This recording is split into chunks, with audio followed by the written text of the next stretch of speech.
Hey, good morning, friends. Mark Holmes here with my buddy Cowboy Joe Boo. And as always, thank you guys for watching, commenting, and subscribing to the Joe Boo Sports Report. Without you guys, man, we know this does not work. Let's get open for business here on this Saturday morning, the opening season day of the American Alliance or the Alliance of American Football season. So Mike Anthony will be actually live streaming during the game. I'm definitely going to check it out and see what's what and who's who with that. But here we are on the Don't Sleep on the Dallas Cowboys report because you literally cannot sleep on the Dallas Cowboys because things happen late in the evening, late at night, first thing in the morning. So you want to be up to speed with all that is America's team. And we are just 208 days, 10 hours, 41 minutes, and 30 seconds away from kickoff of the 2018 season. And we got a lot of work to do. Now, it drives me completely 100% crazy about my quarterback, about Dak Prescott, a guy who I have been in the tank for now 4 years. From the time I saw him with the Senior Bowl, I knew this was the best guy for our Dallas Cowboys. Didn't think he was going to play right away. Thought he was going to have the opportunity to be behind Tony Romo for a couple of years to really learn the game, much like Aaron Rodgers did behind Brett Favre. But unfortunately, Tony Romo's body failed him, and he got thrown in the spotlight early. And fortunately, unlike a lot of quarterbacks that are forced into the spotlight when they're not ready, when they were thrown into the deep end, he swam right away. Make no mistake about it. Going into OTAs and off-season work and stuff, he was an afterthought. I remember talking to my man Mike Mosh. Mosh, I want a Dak Prescott jersey. He laughed. You mean the third string quarterback? Hey, man, why not send you another Tony Romo or another Cowboy Jubal? You don't want one of those, man. Yeah, I got it for my son for his birthday in June. Before the bandwagon started, I was there at the draft saying, draft this guy. This guy is the real deal. Even when the talking heads out there said, screw that guy. He might be a backup. Might be. But here we are, some 33 wins, 14 game-winning drives later, and he still gets the same crap. And it's amazing to me because I keep hearing all these people that keep saying he's a bum and we can't pay him more than $15 million a year. It was like the money is literally coming out of their pocket to pay Dak. That it was literally going to take food off of their table for Dak Prescott to get paid. A guy who has not made $3 million from the NFL. Taking all the abuse and all the crap that he does. Now I'm here to tell you, stop worrying about it. Stop being mad about it. Stop hating about the situation. Because here's what you got to understand. For the Dallas Cowboys, a lot of people say, don't pay him this year. Pay him next year. Let him prove it for another year. Well, you know what? That's what the Washington Redskins did with Kirk Cousins. They franchise tagged him 1 year and said to him, well, we want you to prove it another year. Franchise tagged him the second year. Spending $45 million in 2 years on Kirk Cousins, a guy that they knew was going to walk. Had they went ahead and signed him to a deal when they tagged him the first time, they could have given him about $45 million guaranteed and had a long-term deal with him that would look like chump change in comparison to the contracts now. Because as much as we heard about the NFL was dying, that the NFL had hit its peak, you know, the salary cap goes up about $10 million a year, every year. And even though we went through this period with the anthem protest last year, guess what? It still went up another $10 million. Somewhere between 187 and 191 will be the cap this year. And guess what? It's going to go up next year and the year after that. And when they renegotiate the deal, I can guarantee you there's going to be a new player in town beyond CBS and NBC and ABC and Fox and all that. You're going to see one of the internet providers the Amazons, the Google, hell, maybe even YouTube. One of these companies are going to step up onto the plate and offer a boatload of money, and I'm talking Jerry Jones' boatload of money, to become a player to start streaming games.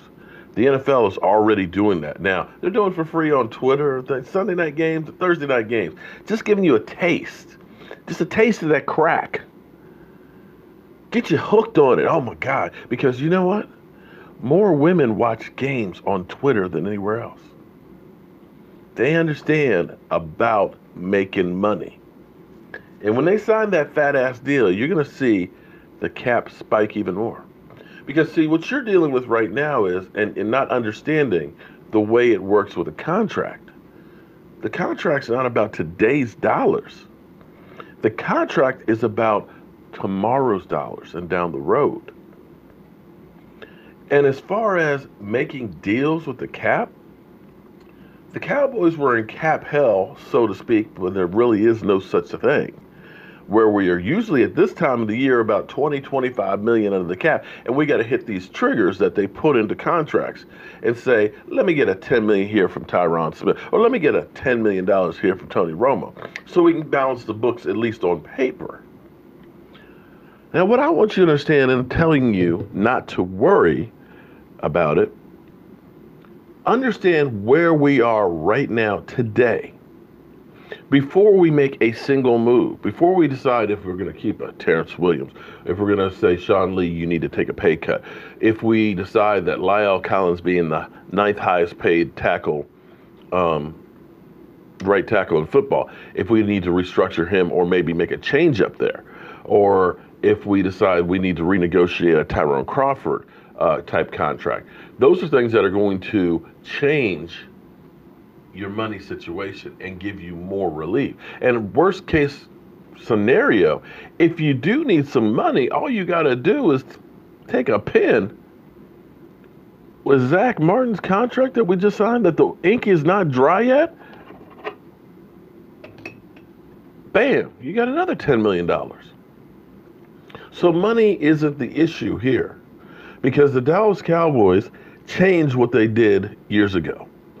They stopped making gambles on Brandon Carrs or Greg Hardy's and things like that. They stopped doing all the crazy contracts and everything else and decided we're going to get our financial house in order. And they have done that. To the point of, I want you to understand, I want you to look at this list right here.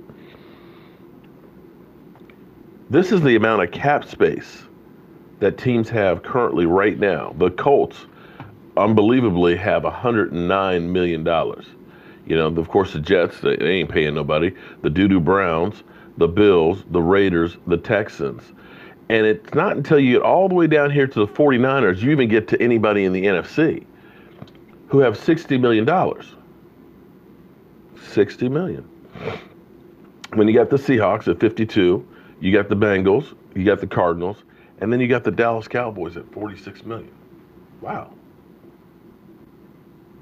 We're in the top half of cap space right now. And as you go down and you look at our competition, the Giants have 28, the Redskins have 17, and the poor Eagles are 16 million underwater. 16 million underwater. But what's funny is nobody talks about what the Eagles are going to have to do down the road here for Carson Wentz. We've got 60 million in cap room right now today over the Eagles, but nobody's talking about how are the Eagles going to sign Carson Wentz and how much money they're going to sign him to. Don't hear that. And when you look at, say, the Washington Redskins that have 17 million, well, guess what? They're going to be this quarterback sweepstakes of the so-sos and the never-weres and the I'm trying to get paid quarterback crew. The Teddy Bridgewaters, the Nick Foles, the Ryan Tannehill, the Joe Flacco's. They're going to have to pay one of those guys probably $20-some million.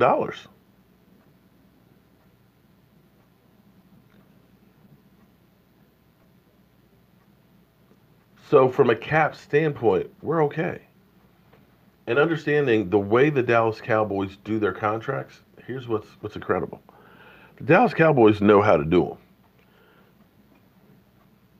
Remember when this time last year we were sitting here with $19 million dollars and everybody was like, oh my God, you can't pay DeMarcus Lawrence because we got to sign Zach Martin.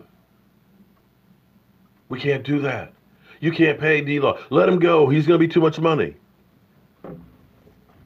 They went the most expensive route with D-Law by franchise tagging him. They not only did that, they ended up bringing in guys like Cam Fleming. They ended up bringing in Alan Hearns. They ended up bringing in, other players on our team, free agents, not big name free agents, not the first week guys, but we still signed other players. We ended up getting a second round tender for David Irving. And we also redid Zach Martin's deal. Zach Martin went from a cap number of about $9 million last year to $6 million. And I bet you're thinking, wait a minute, wait a minute, Mark. You mean you made him the highest paid guard in football and it only cost you $6 million last year? Yes. Because understand this about contracts, okay? And I want to go through here because everybody keeps saying that Dak Prescott should get $15 million a year. $25 million right now a year sounds like a lot. 2 years from now, it's not. It's going to sound like a bargain. Even Kirk Cousins' deal in a couple of years is going to sound like a bargain because they always go up. When Troy Aikman signed his deal for $10 million, people lost their freaking minds. Are you kidding me? I think it was a 4-year deal for $10 million. Oh my God. Salary cap was only about $32 million back then, but it goes up. So the way the contracts work is you take the guaranteed money and the signing bonus and you prorate that over the course of the deal. So if you have a 5-year deal, for say, and you make the money guaranteed, let's say $50 million are guaranteed and the signing bonus, then that means $10 million each year is then charged off. Okay? Well, you can turn around and say the first year is only $2 million. So that means that first year, that cap hit is only $12 million. Second year, you can say, okay, your salary the second year is $10 million. So then the cap hit the following year is then $20 million. So you can put that money down the track. And if you need to get cap relief, what you do is you just take one of those years and you say, we're going to convert that into guaranteed money. And it goes back to, boom, dividing it out to the length of the contracts. I know that sounds kind of simplistic and maybe it doesn't make sense, but there are ways to make that hit very, very small.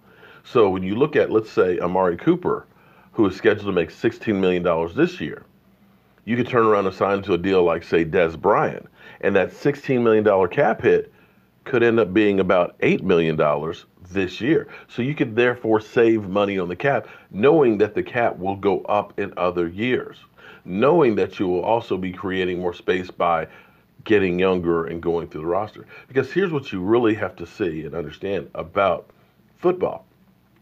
You cannot build a team by free agents because you've got only about a 2-year window with them. That's why the Eagles, right now, let's go back down to it. Why the Eagles signing all the guys that they signed, re-signing Nick Foles, getting, Long and everything else, getting all these Michael Bennett's, all these free agents, you're paying so much money for those guys as opposed to getting a guy in the draft. Guy in the draft, start cheap. And the onus is on the NFL because they know, on average, football career is about 3 years. If you make it 4 to 5 years, most of those guys will never get to that second contract. Thus, you're paying them squadouche. Don't worry about the Dak Prescott contract. Whether he gets 25, 28, 29 million, it's okay because you're looking at that contract in today's dollars. But 3, 4 years down the road, it's going to be chump change. So hopefully that helped to clear up some of this a little bit. Hopefully to get you guys off of my quarterbacks back a little bit, and we can move on to other things. Just remember, it's not your money, and it's money that the NFL teams have to spend. And I'd rather pay a guy who has been there every single game, who is butter when it counts in the fourth quarter, a guy who's a leader and that his teammates follow, and takes a hit and just keeps on swinging. I'll take that guy on my team any day. Hope you guys have a great weekend. I got a whole bunch of stuff I got to do. But as always, thank you guys for watching, commenting, and subscribing to the Joe Boo Sports Report. I'll see you soon.